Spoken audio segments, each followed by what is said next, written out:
السلام علیکم ورحمۃ اللہ وبرکاتہ۔ ڈیئر اسٹوڈنٹ، اس سے پہلے میں نے ذخیرہ الفاظ آپ کو بتائے ہیں، ٹھیک ہے۔ اب ہم آ جاتے ہیں ایم سی کیوز پہ جو ہم سولو کریں گے ابھی۔ تو ویسے تو اسٹوڈنٹس آپ اس قابل ہیں کہ اگر آپ نے پورا پیچھے سے تعارف پڑھا ہے، مرکزی موضوع پڑھا ہے، بنیادی مضامین پڑھے ہیں، تو پھر آپ یہ ایزیلی خود ہی سولو کر سکتے ہیں، لیکن پھر بھی ایک بار دیکھ لیں۔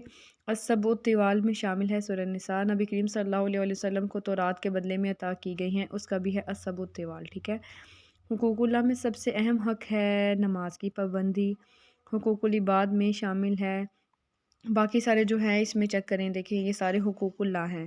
نماز بھی ہم اللہ کے لیے پڑھتے ہیں، روزے بھی ہم اللہ ہی کے لیے رکھتے ہیں، حج بھی اللہ ہی کے لیے، اللہ کی رضا کے لیے کرتے ہیں۔ یہاں پہ جو ہے یہ لوگوں کے ساتھ حسن سلوک ہے تو یہ اللہ ہی کے لیے، لیکن حقوق العباد ہے۔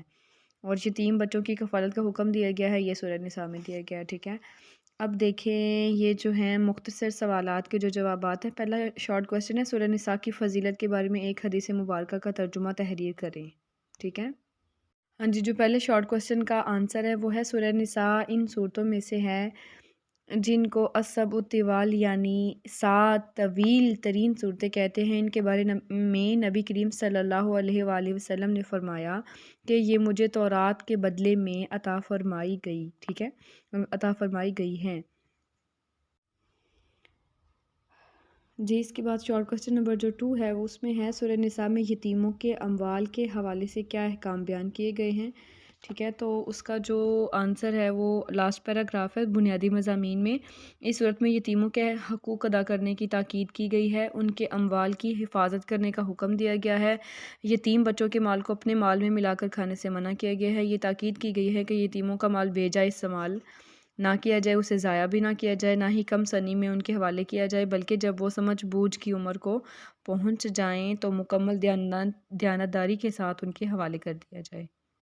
تو اس کے بعد جو تیسرا شارٹ کوسچن ہے وہ ہے سورہ نساء کی روشنی میں حقوق اللہ اور حقوق العباد کی اہمیت بیان کریں، ٹھیک ہے۔ یہ تیسرا شارٹ کوسچن ہے، تو اس کا جو آنسر ہے وہ ہے یہاں سے، یس۔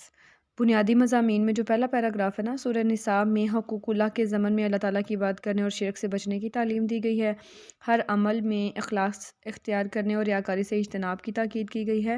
حقوق اللہ میں اہم ترین حق نماز ہے، اس صورت میں سفر، خوف اور حالت مرض میں نماز کے متعلق احکام بیان کیے گئے ہیں۔ یہاں پہ آ کے حقوق اللہ کے بارے میں ڈیٹیل کمپلیٹ ہوئی، شارٹ کوسچن میں جتنا پوچھا گیا تھا وہ بتا دیا گیا۔ اس کے بعد اگلا ہے حقوق العباد کے حوالے سے والدین کے ساتھ حسن سلوک کا حکم دیا گیا ہے، قریبی رشتہ داروں کے ساتھ یتیموں، مسکینوں، ہمسایوں اور مسافروں وغیرہ کے حقوق ادا کرنے پر زور دیا گیا ہے۔ اب اس کے بعد جو چوتھا شارٹ کوسچن ہے وہ ہے سورہ نساء کی روشنی میں عورتوں کے کوئی سے 2 حقوق بیان کریں، ٹھیک ہے۔ تو